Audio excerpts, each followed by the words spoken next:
My daughter giggled, her limbs splaying in and out, swiping across the snow. After getting up, making sure not to ruin her masterpiece, Rachel looked on proudly. Not bad, I chuckled, ruffling her hair.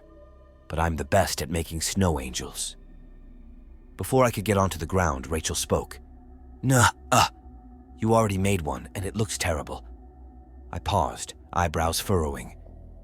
Did I? Is that so? Show me then. She pointed at something a couple of meters away. When I took a look, I felt my heart skip a beat. Like she said, there was a snow angel on the ground, but it wasn't mine. The body was frail, judging from the thin body of the snow angel.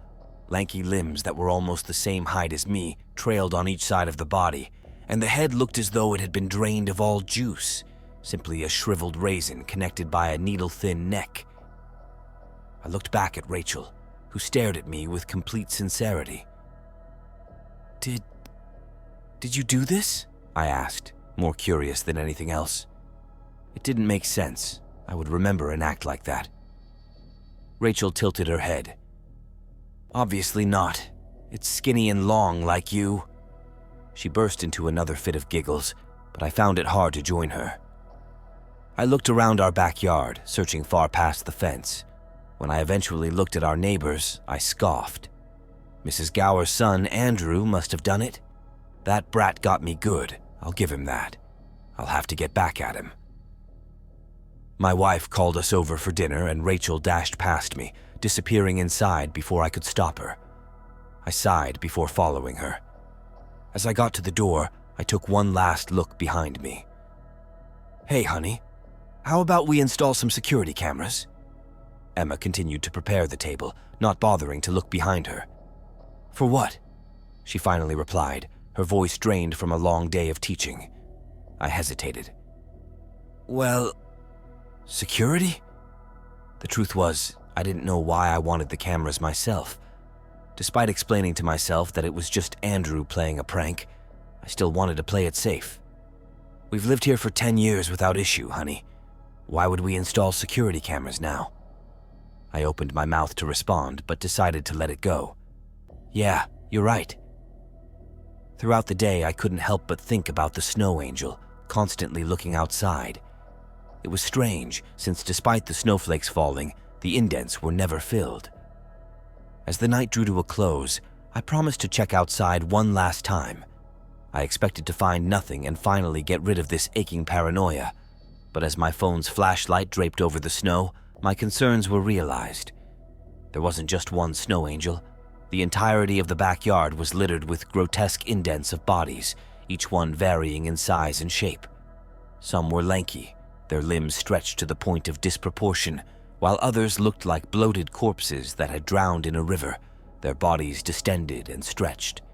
Some didn't even have arms to begin with, only their legs splayed out to simulate the wings of an angel. This couldn't have been a prank anymore. I started backing up to alert Emma, but I stopped as my phone slipped out of my hands. As I bent down to pick it up, the sound of my footsteps continued, or at least, I thought they were mine. I lifted the device, its light illuminating in front of me.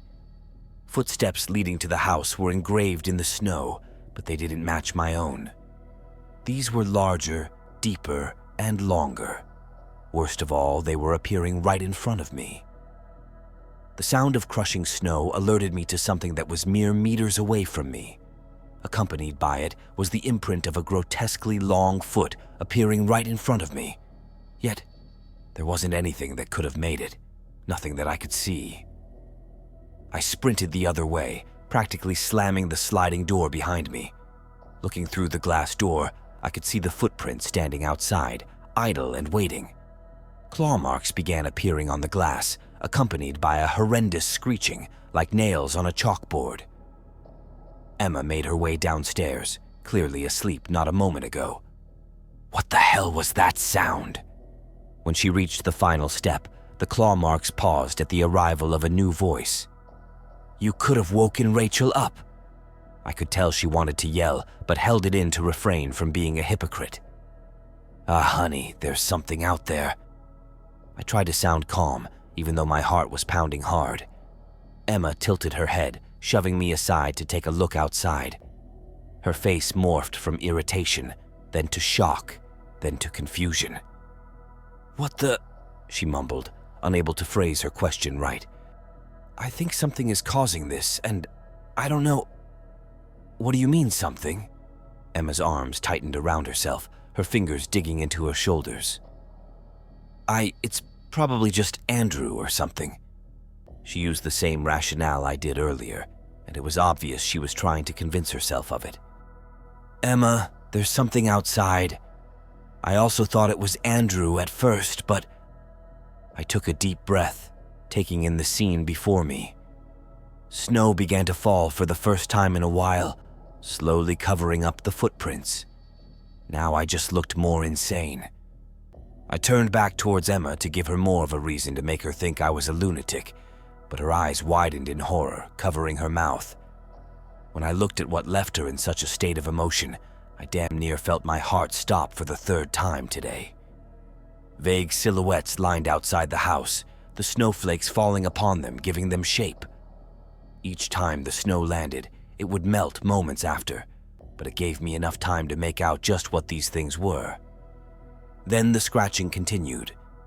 This time, however, it was far more aggressive. Claws, mandibles, or whatever the hell those things had dug into the glass, etching deeper and deeper into it. In a matter of seconds, the glass door was covered in a multitude of gashes, the structure threatening to give up. I dashed to my bedroom where I pulled the hunting rifle from under the bed. As I left the room, the sound of glass shattering stopped my heart dead. Looking down the stairs, I saw that snowy footprint matching the ones I saw outside, making their way inside my house, stepping atop the shards of glass. Emma was being held by one of those things, judging from how she was struggling against something, unable to move. I aimed the rifle at where I thought it was, causing Emma to let out a shriek. Before she could say anything else, I pulled the trigger, the blast piercing my ears with a horrific screech. Everything seemed to move in slow motion as Emma fell to the ground, blood coating her chest. For a moment, I questioned everything. Had all of this been some paranoia-induced fantasy? Had I just imagined all of this? All of the other creatures inside skittered out as tens of snow-covered footprints made their way outside. That's when I saw her move. Relief washed over me as it looked like she pushed something over. Though my legs violently shook, I found it in me to run down, making sure she was okay. Her clothes were soaked in blood, but her next words put me at ease. "It's not mine." Beside her, a pool of blood began to form under where the creature lay. Hands shaking, I stretched out a finger to feel if it was still there. The moment I felt it, the monster stood up and ran out, a trail of blood following behind. Silence didn't last long as Rachel ran down, crying her eyes out. "Daddy!"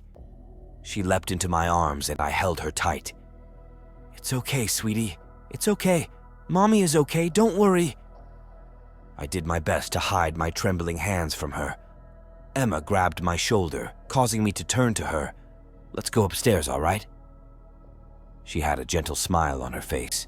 How she could save face in front of Rachel after all of this still amazes me. I guess that's why she's the teacher and not me. It would have been impossible to explain this to the police, so we didn't.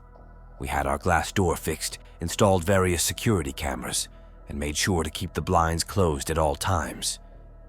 I debated moving, but considering our financial situation and how much Rachel would complain, we couldn't. Emma got her gun license, which she insisted wasn't because of what happened that night, and Rachel soon forgot about the incident entirely. The house didn't feel safe after that. Even though I never saw those snow angels or any footprints, I couldn't bring myself to believe they had actually left. I checked the camera footage regularly, and not once did I see anything out of the ordinary. Emma tells me the gunshot probably scared them off, and that they were like wild animals, but it did little to quell my fears. I should be relieved that nobody ended up hurt, but when every sound causes me to jump, or whenever something moves in my peripherals, I can't help but dread the next time winter comes.